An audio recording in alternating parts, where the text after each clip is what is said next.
Hello guys, मैं प्रदीप भगत स्वागत करता हूं आप सभी का हमारे यूट्यूब चैनल PK7P में। आज के इस वीडियो में हम लोग बात करने वाले हैं एनसीईआरटी क्लास 7 का चैप्टर 9 चिड़िया की बच्ची का क्वेश्चन आंसर को इस वीडियो में डिस्कस करेंगे। अगर आप इस चैप्टर का समरी वाला वीडियो यानी सारांश वाला वीडियो देखना चाहते हैं तो उसका लिंक आई बटन पे दिया हुआ है, जाकर जरूर देख सकते हैं। तो वीडियो को स्किप मत कीजिए, वीडियो को कंप्लीट वॉच कीजिए, क्योंकि मैं आप लोगों को कंप्लीट इन्फॉर्मेशन देता हूँ, एक एक वर्ड को तोड़ तोड़ कर समझाता हूँ, इसलिए वीडियो को स्किप मत कीजिए, कंप्लीट देखिए। हाँ दोस्तों, जरा आगे बढ़ने से पहले हमारी इस वीडियो को लाइक करें, हमारी मेहनत को सफल करें और चैनल को सब्सक्राइब करें और साथ ही बेल आइकन को दबा लें ताकि आगे आने वाली वीडियोस का भी लुत्फ उठाते रहें। पहला क्वेश्चन है, किन बातों से ज्ञात होता है कि माधव दास का जीवन संपन्न भरा था? किन बातों से ज्ञात होता है कि वह सुखी नहीं था? आइए देखते हैं उत्तर में। माधव दास ने अपनी कोठी संगमरमर की बनवाई थी। उनके पास धन की कोई कमी नहीं थी। उनके पास बगीचा भी था जहाँ सुंदर सा फव्वारा था। फव्वारा का मतलब होता है पानी का जो फव्वारा निकलता है ना बगीचा में, उसे फव्वारा कहते हैं। वे धन के अभिमान से युक्त चिड़िया को प्रलोभन देते हुए यह भी कहते हैं कि उनके पास बहुत सा सोना मोती है। अभिमान का मतलब होता है कि उसे घमंड था अपने धन पर कि मैं बहुत धनवान हूँ, मैं बहुत अमीर हूँ। वे उसके लिए सोने का ऐसा घर बनवा देंगे जिसमें मोतिया की झालर लटकी होगी। आदि बातों से हमें पता चलता है कि माधव दास का जीवन संपन्नता से भरा था। संपन्नता का मतलब होता है सब कुछ था उसके पास, किसी चीज की कमी नहीं थी। उनकी शाम की स्वप्न की भांति गुजरती थी। घर पर सब कुछ होते हुए भी कुछ खाली खाली सा रहता था। उनका महल भी सूना था। वहाँ ऐसा कोई चीज नहीं था जिसे देखकर उसका दिल बहले, जिसे वे अपने मन की बात कह सके। उनका मन अक्सर उदास रहता था। चिड़िया को देखकर उसे अपने पास रोकने के लिए तरह तरह के प्रलोभन देना आदि बातों से पता चलता है कि संपन्न होने के बावजूद माधव दास सुखी नहीं थे। देखो, ऐसा कहते हैं ना कि बहुत ही अमीर है लेकिन उसके पास इस चीज का सुखी नहीं है, वह खुश नहीं है। बहुत सारे व्यक्ति ऐसे होते हैं जो अमीर होते हुए भी खुश नहीं होते हुए अपने जीवन में अंदर ही अंदर बहुत दुखी है, क्योंकि उनको किसी न किसी चीज का कमी हमेशा रहता है। अगला क्वेश्चन है, माधव दास क्यों बार बार चिड़िया से कहता है कि यह बगीचा तुम्हारा ही है? क्या माधव दास निस्वार्थ मन से ऐसा कह रहा था? स्पष्ट कीजिए। देखना, निस्वार्थ का मतलब होता है बिना किसी स्वार्थ का। माधव दास का बार बार चिड़िया से यह कहना, यह बगीचा तुम्हारा ही है, यह दर्शाता है कि उन्हें वह चिड़िया बड़ी प्यारी लगी, अतः वे उस चिड़िया को अपने पास ही रखना चाहते थे। माधव दास ने यह कथन पूरी तरह निस्वार्थ मन से नहीं कहा था, क्योंकि चिड़िया को देखने के पश्चात अब वे इस चिड़िया को अपने बगीचे में मन बहला और आत्मा संतुष्टि के लिए रखना चाहते थे। अगला क्वेश्चन है, माधव दास के बार बार समझाने पर भी चिड़िया सोने के पिंजरे और सुख सुविधाओं को कोई महत्व नहीं दे रही थी। दूसरी तरफ माधव दास की नज़र में चिड़िया की जीत का कोई तुक न था। माधव दास और चिड़िया के मनोभाव के अंतर क्या थे? अपने शब्दों में लिखिए। चिड़िया और माधव दास के मनोभाव में मुख्य अंतर भावात्मक सुख और भौतिक सुख का था। यानी भावात्मक सुख का मतलब हो रहा कि एक फीलिंग जो चिड़िया को अपने मॉम से जो फीलिंग मिलती थी वो माधव दास से नहीं मिल पाएगा। जिस तरह से आपका जो मॉम डैड से जो फीलिंग मिलता है, जो प्यार मिलता है, वो क्या आपका फ्रेंड का मॉम डैड से मिल पाएगा? नहीं मिल पाएगा। जो आपको एक दादा दादी से जो प्यार, जो फीलिंग्स आता है, वो आपका मॉम से नहीं आता है। तो ये भावात्मक सुख होता है, ठीक है। और एक हो गया है भौतिक सुख। भौतिक सुख क्या होता है? भौतिक सुख का मतलब हो रहा है जैसे कि वस्तु, जैसे कि आपके पास टीवी है, मोबाइल है, वीडियो गेम है, आपका पास अच्छा घर है, ये भौतिक सुख होता है। तो माधव दास के पास जो था वो भौतिक सुख था, लेकिन एक भावात्मक सुख नहीं था।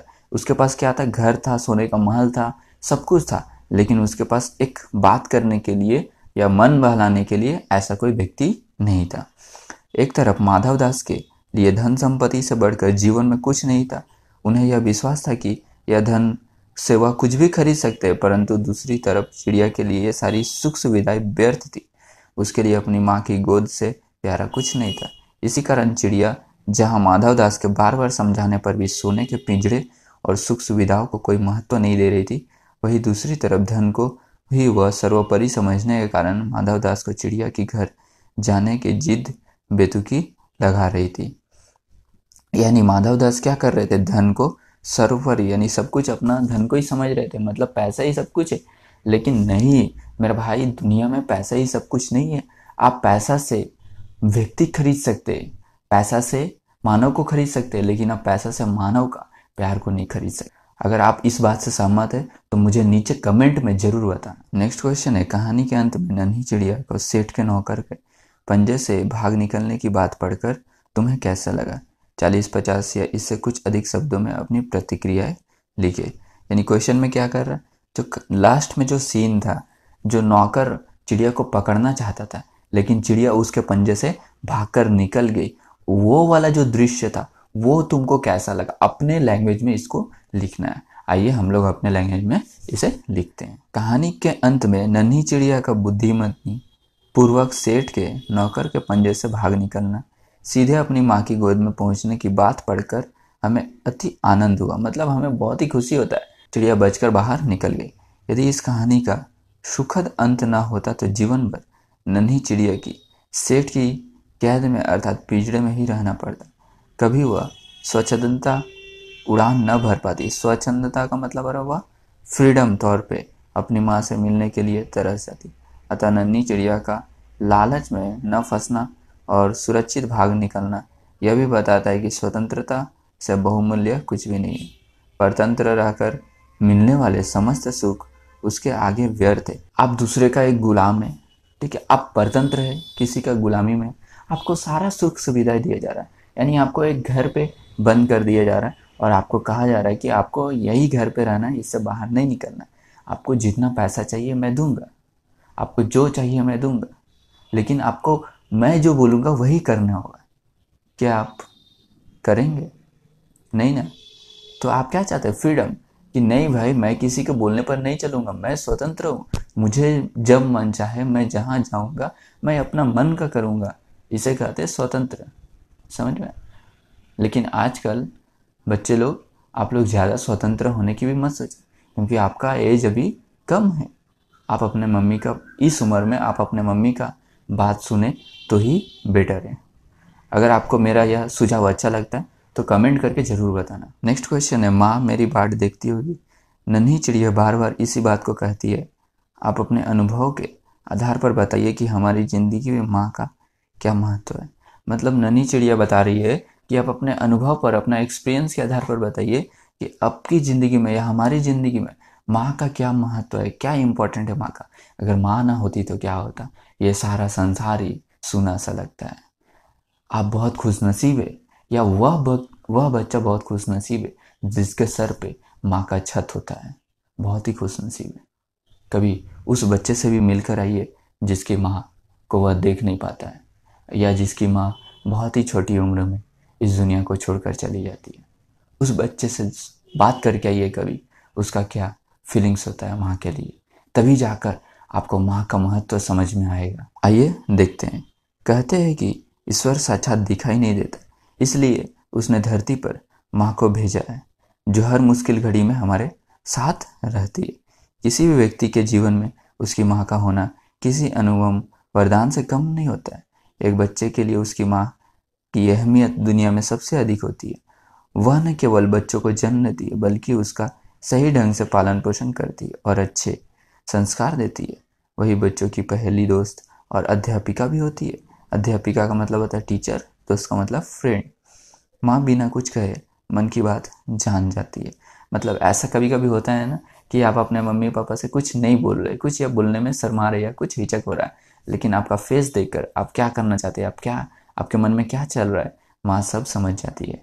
आप कहीं भी चले जाए, कितने भी बड़े क्यों ना हो जाए, लेकिन आपको जो आत्मिक सुकून अपनी माँ के पास मिलता है उसका वर्णन शब्दों में नहीं किया जा सकता। मतलब जो सुख या सुकून या जो शांति आपको माँ को पाकर मिलता है वह आप अपने शब्दों में नहीं बता सकते हैं, या कहे तो मैं भी नहीं बता सकता हूँ।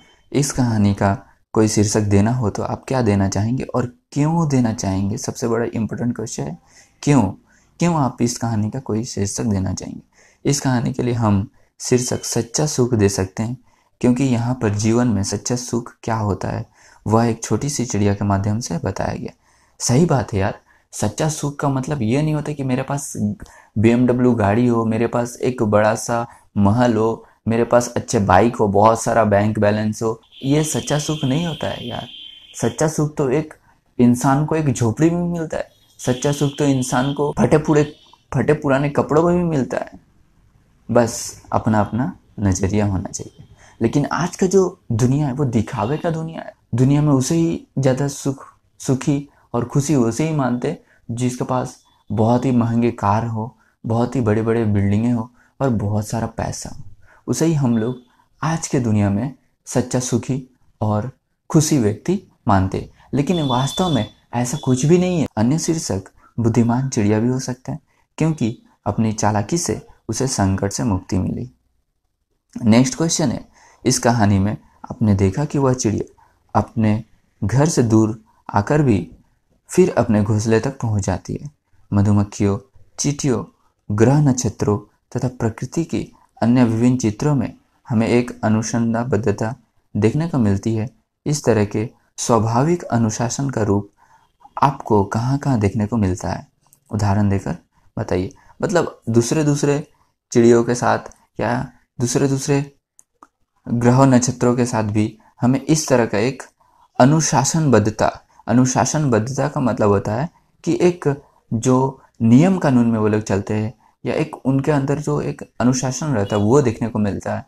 ये लोग एक अनुशासन में ही काम करते हैं। जिस तरह से चिड़िया शाम होते होते ही अपने घर को वापस लौट जाते, ऐसा नहीं कि हम लोग और तुम्हारे जैसे रात को 12 बजे तक इधर उधर घूमते, वैसा वो लोग नहीं करते। एक अनुशासन में रहते, एक नियम में बंधे रहते। और क्या क्या है उसे हम लोगों को यहाँ पे लिखना है। जैसे कि ऋतु चक्र है, सूर्य है, चांद है, उदित और अस्त होना है, तारों की रात में चमकना है, पृथ्वी की सूर्य की ओर चक्कर लगाना है, पशुओं का दिन भर घूम फिर कर शाम के समय घर वापस लौटना आदि सभी अनुशासन का पालन करते हैं। देखिए, जब ये सारे व्यक्ति या पशु और प्रकृति जो खुद एक अनुशासन में चलता है, लेकिन फिर भी आज तक भी आप लोग अनुशासन में खुद को नहीं चलते। सुबह उठते 10 बजे, सोते 12 बजे, खुद को एक अनुशासन लाइए अपने लाइफ में और फिर देखिए आपका ग्रोथ कैसे होता है। नेक्स्ट क्वेश्चन है, सोचकर लिखिए कि यदि सारी सुविधाएं देकर एक कमरे में आपको सारे दिन बंद रहने को कहा जाए, क्या आप स्वीकार करेंगे? देखिए, मैंने कुछ देर पहले ही ये बात बताया था कि आपको अगर बहुत सारा पैसा दिया जाए और आपको एक कमरे में बंद कर दिया जाए और आपको जो बोलेंगे वही करने के लिए कहा जाए, तो क्या आप करेंगे? सेम यहाँ पर वही क्वेश्चन को दिया गया है। अधिक प्रिय क्या होगा, स्वाधीनता या प्रलोभन वाली या पराधीनता? प्रलोभन वाली पराधीनता का मतलब हो रहा कि आपको एक लोभ दिया गया और एक पराधीनता दिया गया, आप कौन सा एक्सेप्ट करना चाहेंगे, ये पराधीनता या स्वाधीनता? ऐसा क्यों कहा जाता है कि पराधीन व्यक्ति को सपने में भी सुख नहीं मिलता? नीचे दिए गए कारणों को पढ़ें और विचार करें। कारण क्या क्या है उसको हम लोग जानेंगे। क्योंकि किसी को पराधीन बनाने की इच्छा रखने वाले व्यक्ति स्वयं दुखी होता है, उसके पास कोई सुख नहीं होता है। जिस तरह से माधव दास, वह किसी को सुखी नहीं करता, क्योंकि पराधीन व्यक्ति सुख के सपने देखना ही नहीं चाहता। नेक्स्ट है, क्योंकि पराधीन व्यक्ति को सुख के सपने देखने का अवसर ही नहीं मिलता है।